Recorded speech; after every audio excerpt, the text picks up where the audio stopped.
Hockey Asia কাপে যখন 2025 সালে আমাদের মেন্স টিম হকি চ্যাম্পিয়ন হয়ে আমাদের দেশে ফেরে, তো আমরা বিশাল গর্ববোধ করেছিলাম। তো এটা ছিল সত্যিই খুব খুশির খবর। কিন্তু বন্ধুরা, এরপর যখন আমাদের উমেন্স টিম যায়, তো তারা ফাইনালে চীনের কাছে হেরে যায়। তো এখানে আমি একটাই কথা বলবো তাদের, এখানে হার জিত পার্ট অফ দ্য গেম।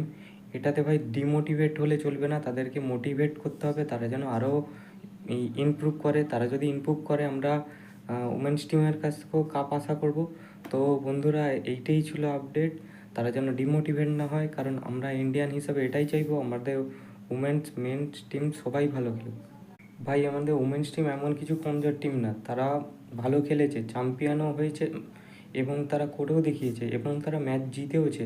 কিন্তু আনলাকি, তারা চায়নার কাছে হেরে গেছে।